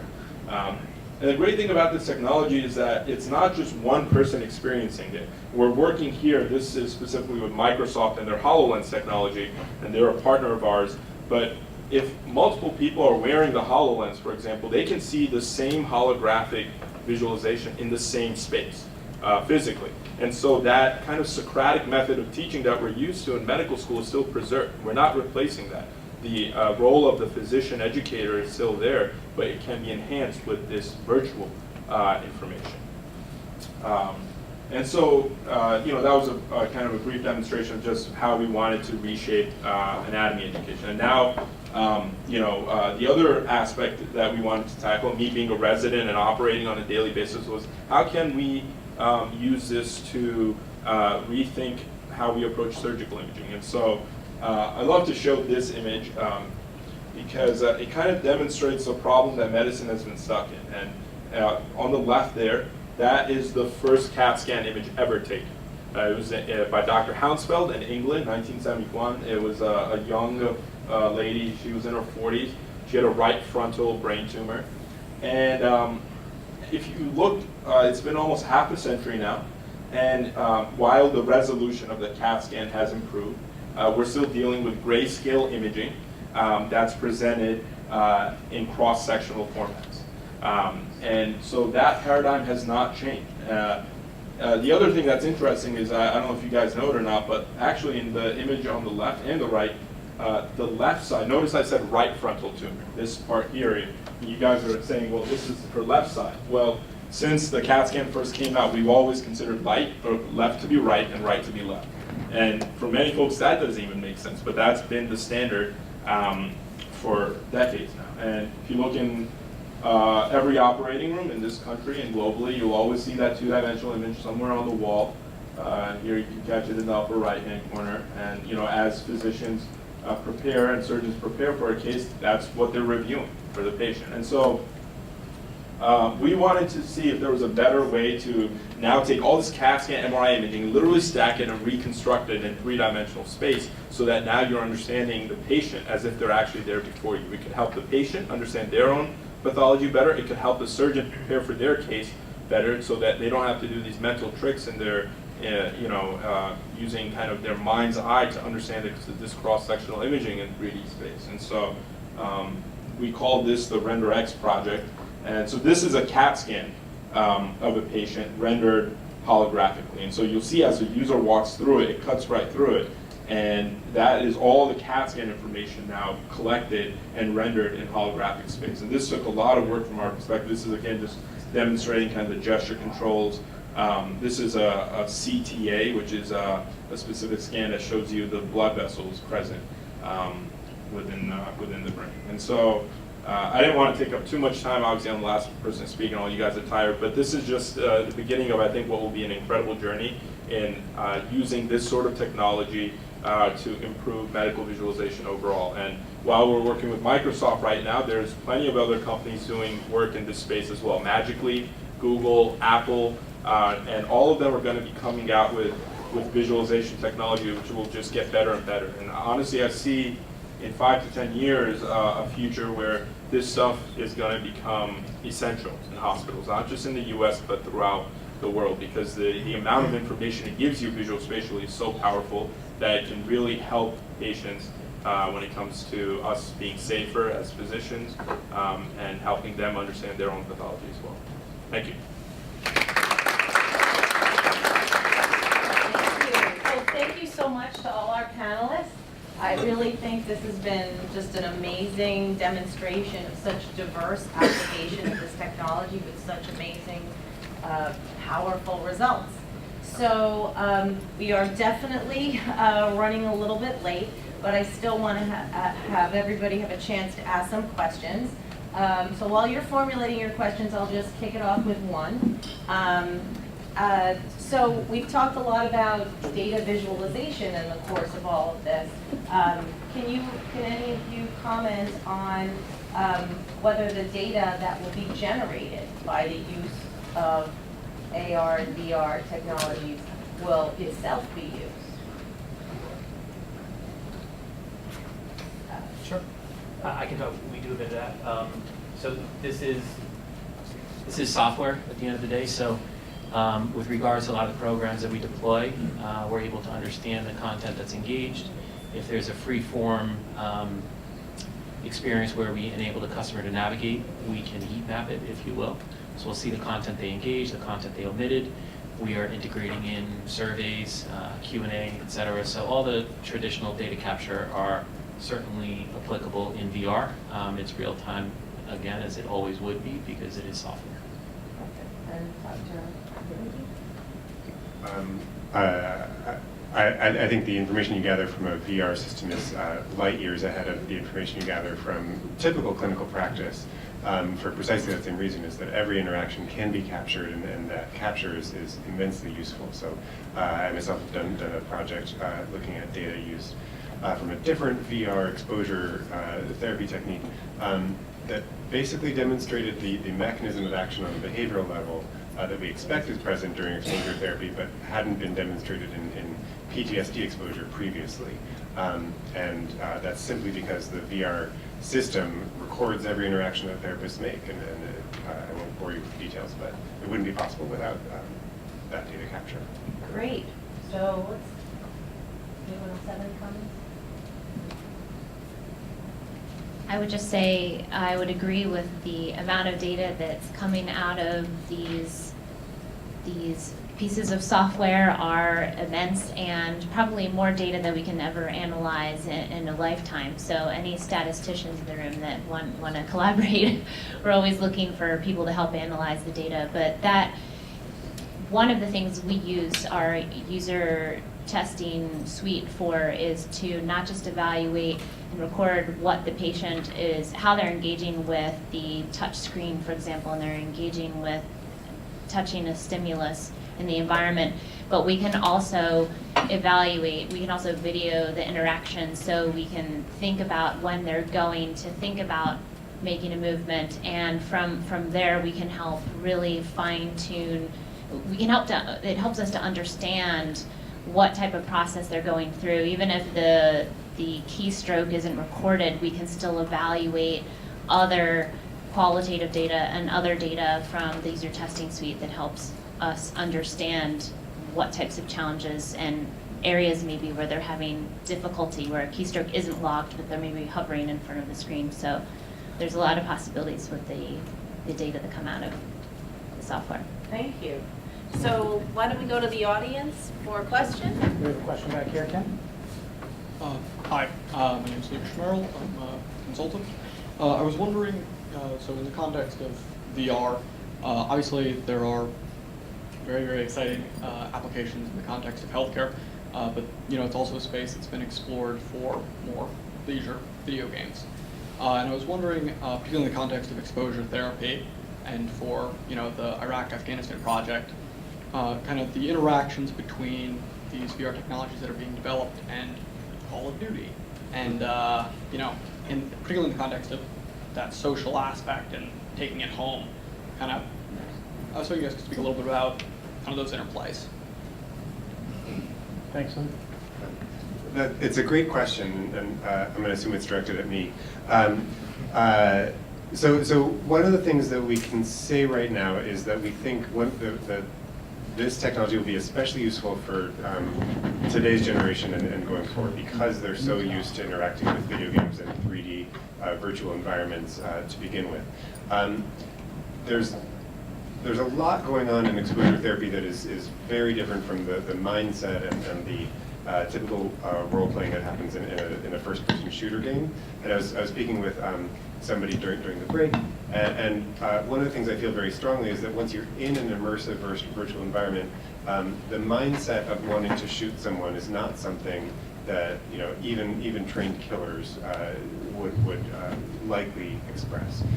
It actually really shifts your point of view entirely, and the mindset of playing many of the video games that are most popular is highly violent and highly unlike the way that most of these people interact on a day-to-day basis and would imagine themselves.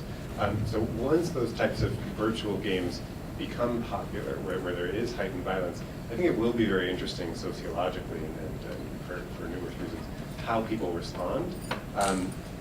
But I just want to say very clearly that the patients that we treat with exposure therapy, even though they have been in violent situations that seem highly similar do not experience those virtual environments at all in the same way that gamers do. It's night and day completely different. And I think that the merging of those things, if it does happen, will be stark and dramatic for society. I don't know if anybody else wants to say that. Thank you. So I think we had another question. Yep. I didn't like that must be me. I'm curious where you've applied this technology, in very real ways, but it still feels early stage to all of us. I think you'd all agree with that. Where are we in the hype cycle with AR and VR right now? Are we still waiting for pornography to make a big breakthrough, and we'll all have a lot of money now once they figure all this stuff out? Where are we? I think hype cycle-wise, there's always that traditional graph where you have the early adopters and there's a dip after their enthusiasm runs out until people, and that's where people understand if technology is actually going to take off. It will take off at that point, the real practical adopters. And I think while VR and AR are very similar, VR has a step ahead of AR at this point, and that's because there's obviously more companies focused on VR. And so VR, most people will probably say, and some may disagree with me, but it went through its hype cycle maybe a year ago, a year and a half ago, and now the investment in VR is kind of shrinking a little bit. And the hype cycle, I think, traditionally also follows an investment as well. That's one way to understand it. And so now that it's shrinking, now those companies that were initially all VR oriented, we're going to see what they come out with, and whether it stands the consumer tests and the enterprise tests that are out there in the industry. So it's very much early. The other problem is time. These cycles are just time-wise, they're shrinking as we move forward in the decades. And so it took so long for smartphones to catch on, years and years. And for a VR headset and for AR, it's going to be maybe a quarter of the time. And it's just going to get faster and faster as more of society accepts that tech is going to be a part of their lives, and they're willing to use it in powerful ways. Thank you. We have another question. So I wanted to ask, I would say if, but I think it'd be when. When the rest of the senses, the sense of smell, taste, and touch are incorporated into VR, AR, MR, how do you think that will impact your fields of study? Just really briefly. If you're going to incorporate smell, do it in a room with a very big fan. Those scents linger. The scent machines are powerful things. Just practical tip. Yeah, I mean, personally, I don't see that being of much value. It was something that they established early on, and it fell by the wayside in favor of the visual aspect. Visual and audio is really where the stimulation is coming from. That being said, I think haptics is a very interesting territory, and who knows what happens in the coming years. If haptics develops, it's obviously the hardest sense to replicate in a realistic manner, but there's so much out there in terms of science fiction. I don't know if you folks have read books like Ready Player One or others where you're just completely, people give up their physical lives in favor of virtual lives, and that's where they find fulfillment. And that's why Facebook acquired Oculus, because they think that's the sort of future. People will be meeting virtually and living their lives virtually. So who knows? I mean, it can be an incredible future, and it can also be scary and anxiety-inducing as well. It goes down that track. I have one more quick comment. Very briefly, I could see application of the sense of smell applied in an evaluation tool. There's some patient populations, such as Parkinson's, that have smell impairment, so you could use it that way. I don't know how widespread it would be adopted, but there would be an application for it. Thank you. This is a question for Dr. Kirsch, but I think anyone could jump in. Doctor, when you presented your application, it was in terms of occupational therapy and physical therapy for someone who had experienced a traumatic event, some brain event or something similar to that. And I wonder if you also mentioned some of the forward-thinking applications beyond just those. Any thought given to individuals who are experiencing cognitive decline, as we think of Alzheimer's and other degenerative brain conditions, not specific traumatic event, but gradual decline as a way of maintaining stimulation and maintaining brain function. Any thoughts given to application of your technology in that regard? Yeah, I think, well,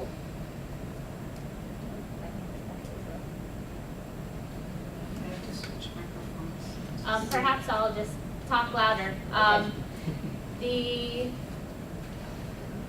These sorts of treatments, these cognitive rehab treatments, can be applied to other rehabilitation populations. I mean, multiple sclerosis is one example that would be considered a disease process that declines over time. They're not an older population such as Alzheimer's or a dementia population. There's certainly a lot of application of cognitive rehabilitation treatments for patient populations like MS. As far as the field goes with dementia research, there's a lot of research out there on mild cognitive impairment and identifying people early on in the dementia process, and I think there's certainly an application for using a cognitive rehabilitation treatment if you identify individuals early in the cognitive decline process that can help maybe extend the number of years they remain at work or extend the number of years they have before they require assistance with carrying out activities of daily living or instrumental activities of daily living. So I absolutely think that will be an area to go into. Thank you. Alex, I can just talk loud. No, actually, because the internet is listening, so. Oh, sorry. But I would like to say something about Matt. So Matt was the first dues-paying member here at Hub 2.0 New York. Thank you, Matt. Okay, so, go ahead. Thank you for that introduction, Alex. Just as a follow-up to what you just said, there's been a lot of talk about dementia, and I'm glad he brought that up, about actually using VR to bring up, and I guess they call it exercising old muscle, memory muscle, right? So actually showing flashbacks of your childhood, all these kind of things. I just wonder if any of you have done any studies about this, if it is real, and do you have any thoughts, because I have a parent that's going through this now. I am very vested, and I'm sure many of us in this room have people that are, having these kind of conditions. What do you think of this research? Is it going anywhere? It seems to be the future, and what companies are investing in this? What are the hot companies in this space? So just as a follow-up to that question, thank you. I'm not sure about the investing answer to that question. It's a tough area because I also watched a grandmother slowly decline from Alzheimer's, and the tough part is once they reach a threshold, I could get into a cognitive reserve talk right now. Once you deplete the resources, there's very limited benefit to rehabilitating at that stage. There are certainly a lot of wonderful, amazing things you can do to help jog that person's memory from their own personal life to kind of keep them who they are as long as possible. But I'm not aware of any work in VR that is extended into looking how to apply that to. My first thought would be it would need to be very personalized in order for it to be meaningful. Because if you have watched someone who's declined with Alzheimer's or another dementing illness, you know that they can perk up from certain stimuli. And so everything else in the environment really may be not relevant to them, but it might be the sound of a grandchild or something personally relevant that kind of bring them out. So I think it would be really cool maybe to tailor the technology so you could, and I believe some companies are doing that, maybe you guys can speak to this. Some companies are creating kind of like a shell of VR software that can then be kind of tailored. So you buy it, it's got some basically programming elements so it's very user friendly. It's got a good user interface, so someone who's not tech savvy could get it, and perhaps that sort of application could be used by a family member who wants to help that individual but can't be there all the time, or they're long distance. I think that's a great avenue, but I'm unaware of any work in that area yet. As a patient advocate and as a person whose grandmother had Alzheimer's in the 1970s, this is something that's really interesting to me. And I worked a year or so ago at a place called Mass Senior Care and learned about a couple of amazing things that don't quite tip into your idea, but perhaps that'll be impetus for you to consider startup. One is, and I just Googled it, it was Gizmodo, an article from 2014. There are these villages, I don't know if you've heard about them, they're designed for people with dementia, and they set like, they look like the 1950s, it looks like a movie set. From the gas station to the music, so forth, everything just designed to get those neural pathways that have these deep, deep grooves where there's 30 years missing in between then and today, to reactivate that. And to not have a classic nursing home physical setup either, to have little care platforms. And I think even Atul Gawande wrote a little bit about that in Being Mortal, that came out a couple years ago. But the other thing I'm sure you've heard and seen on the internet, which is fascinating, and which we get to see with my almost 98-year-old mother-in-law on a weekly basis, is when my husband puts Sirius XM radio on for the 1940s, she cannot remember the name of her granddaughter's dog. I have to write on the piece of paper, it's Gus, because she will ask us 10 times over the course of a meal, what's the dog's name, what's the dog's name? But she knows every word to every song from the 1940s. I joke and I say to our son, okay, hits from, rock and roll from the 70s and 80s, and I'll respond to you. It can unlock this pathway, so you might be onto something. Any more questions?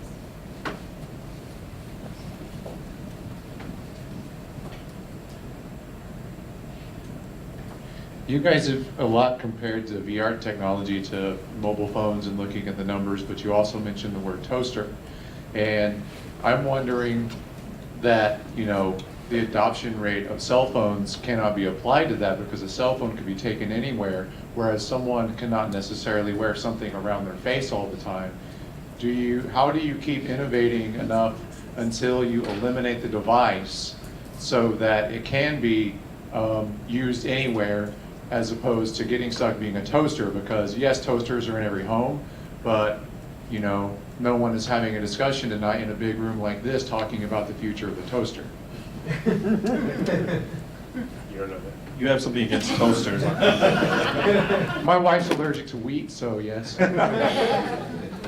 No, I mean, the point you just raised is something almost every major tech company in the entire world is trying to solve, which is how do you bring this technology in a form factor that people can use it practically on a daily basis. And so I think the answer you're going to find maybe over the next decade or so as the technology miniaturizes. So the first thing is actually having the cell phone in your pocket is a boon to the VR AR movement. That's why Google is working on their technology with Tango. That's why the Gear VR works. It's just an incredibly powerful computer in your pocket.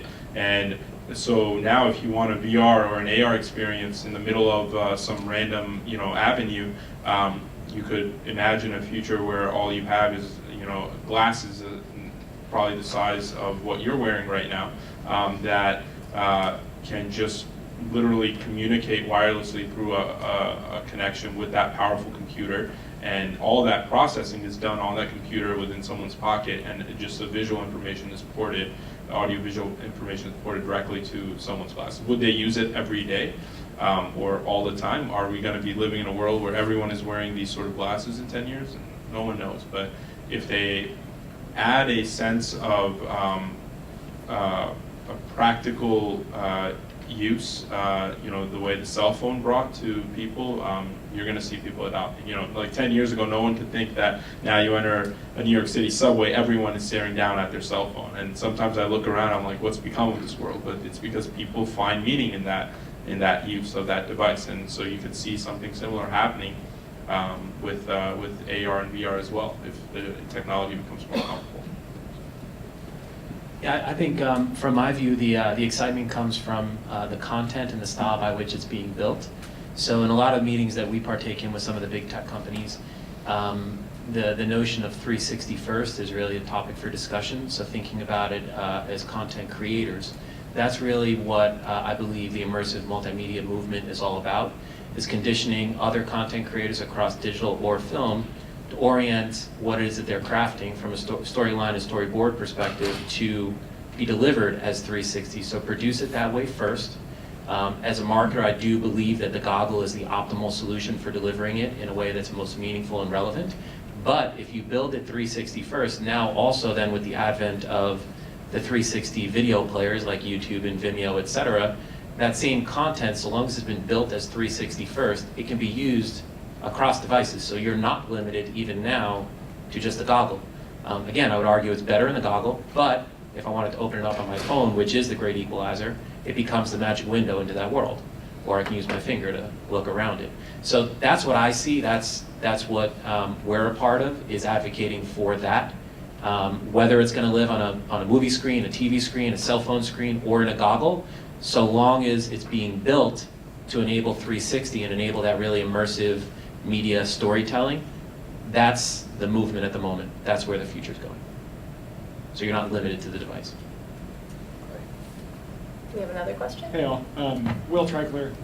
So one of the things I've noticed, being a casual observer of technology over the years, is the law of unintended consequences. So you take, we've talked a lot about cell phones, and while they've been amazing for a lot of reasons, we talked about one unintended consequence is everybody's doing this all the time. There were also a lot more malignant unintended consequences. Are there any elements of that in your lines of study or fields of expertise that you could say or make arguments for that this is ultimately going to harm people? Or in other words, are there things that you're scared of in the applications of the technologies that you're working in? I'll just take that start. I think, again, it goes back to the content. Because VR and even AR, they in combination have the ability to transport you from your physical world into this virtual setting. And when it's done well, it's so good that it tricks the mind and the body into presuming it's elsewhere. So yes, of course, if the content is inappropriate or whatever the case may be, it can become scary. You can create negative experiences. I don't think anything that we're necessarily touching or is really being built in that capacity, but certainly with something that's so visceral as VR that can actually trick you into presuming you're not in the burn victim unit, but instead throwing snowballs at a snowman, you can imagine the potential it has. So I guess that is all to be determined. Yeah, it's an excellent question, and the technology itself is never the root of any like you said, malignant after effects. It's always how we as a civilization decide to use the technology. And the cell phone was initially used for business cases, and it was used to read your email, and eventually you're using it to swipe right and left on Tinder. So it's like that's what people get addicted to. It's how that technology evolves. And people there's a great video on YouTube, I forgot the name, which showed a theoretical future with mixed reality, and it's literally this lady with these goggles on, and everything around her is hyper stimulating her, and it's just there's advertisements everywhere, and she can it's all life is all about collecting points or whatnot, and that sort of future can be possible. We live in in our country, it's a capitalistic environment, and it's driven by marketing and advertising. And while the panelists up here are trying to focus on use cases in the healthcare world where we think we can help people, the technology can be leveraged for more nefarious uses as well, and especially stuff that can keep people addicted and watching the screen. So definitely something we have to be careful about, I think, over the coming years. Any other questions? No question. Why don't you just speak loudly until we get there? Sounds good. My question actually is for the exposure therapy. I wasn't prepared for your talk, but EMDR has been used to treat patients with PTSD. Hello? Hello? Hello?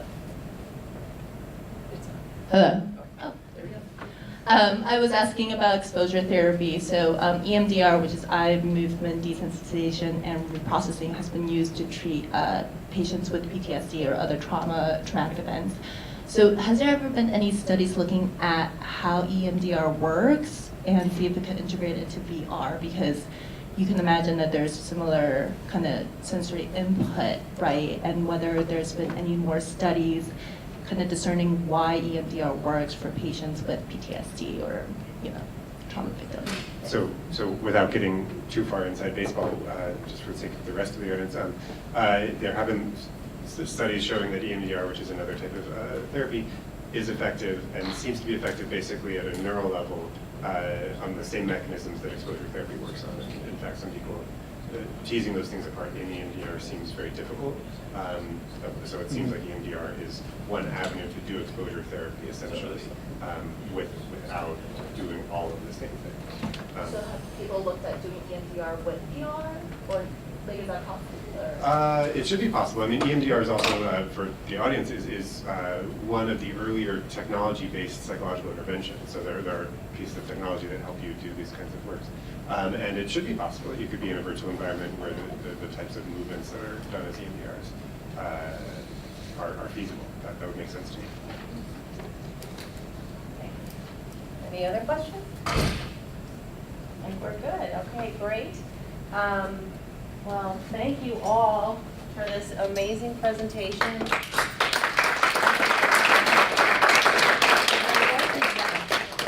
Thanks everyone for coming.